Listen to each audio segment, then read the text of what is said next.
How's it going, guys? So today I'm gonna go over what I look at when I sequentially talk about what your options are when it comes to a ball screen, and how I reply to questions saying, in a ball screen, what should I look for, what options should I go through, etc. And but first and foremost, before you watch this video, I just want you to say, if your coach tells you or gives you a sequence of options to go through, go to that first. Um, Obviously, I don't want you guys getting in trouble for listening to me and not listening to your coach. So if your coach says something different, listen to your coach.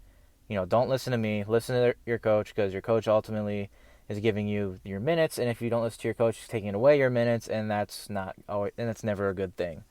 So if he gives you but the coach gives you the free reins to do whatever you want, lets you make that call when it comes to ball screen stuff. Here's what I would recommend. Here's what I go through in my head. The first option I want to go through on a ball screen is always to reject it.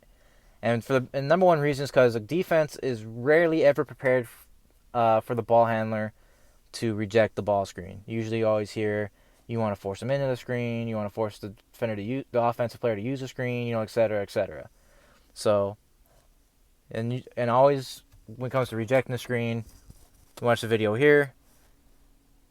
So once you're right here, the one thing I want you to figure out first is, are they icing the screen? Generally, if they ice the screen, your primary defender will jump in front of the screener, so they won't let you go over the screen, and the screener's defender will be playing the driving lane. So when you drive, the defender's right there to cut you off, and it won't allow you to hit the driving lane. But we can go over how to go against an ice at a different time. Right now, we're talking about rejecting it if they're going to, switch, blitz, hedge, etc. If they're forcing you into the screen, this is what I want you to think about. First option is always to reject it. And like I said, it's always because defense is rarely ever prepared for you to reject the screen. Just like right here, screener goes up. Look at the screener's defender before we look at the offensive player. Screener's defender goes all the way up with the screener. Therefore, we know it's not an ice. It is strictly a forcement to the screen situation here. Now let's look at the screener here. Let's look at the ball handler here. Drives the lane, stop. He rejects the screen. No one's helping. If the help side guy here comes over to help, you can always have that guy in the corner. You can always have, and as well as the other guys here. Now it's a 4-on-3 situation, pretty much. And that's the one thing too. If you always look at rejecting the screen, I want you to know where your passes are, where your kickouts are, because ultimately, if you reject a screen and don't know where to kick it out to, that is not going to be a good option either.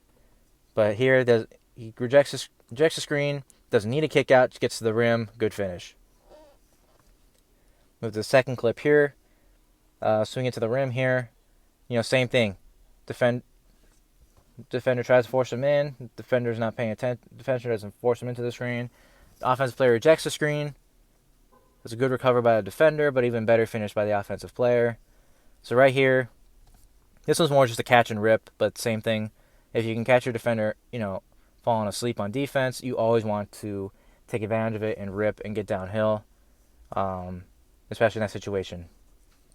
You're also going to run into scenarios where your defender will try to jump the screen a little too early. So Trey Young here is going to jump the screen a little too early, and the ball handler is going to be able to get downhill because of it. Stop. We go in slow motion here. Trey Young tries to fight over the screen before the guy even uses it. He doesn't force him into the screen. He tries to beat him to the screen, which gives the ball handler this big ol' lane to the bucket. And again, if the help side comes over, know where you can kick the ball out to right there. It's a good finish. And you could also kick it out to the guy in the corner and the guy on the wing. But all in all, good finish by the offensive player here. Same thing here. That's more of a fake rescreen, but again, if your defender jumps the screen a little too early, always take advantage of it here. Goes under the first screen, kind of bites, but ball handler's able to get downhill and finish at the rim. Same thing here. Defender's going to jump the screen too early, get good downhill, wait to not draw the charge, good finish. That's what I'm talking about too. You have to read what your defender's doing as well, because if your defender jumps too early, then you absolutely have to reject it. And sometimes the defender will make that call for you. Their jab step, jumps too early, gets downhill with a good finish.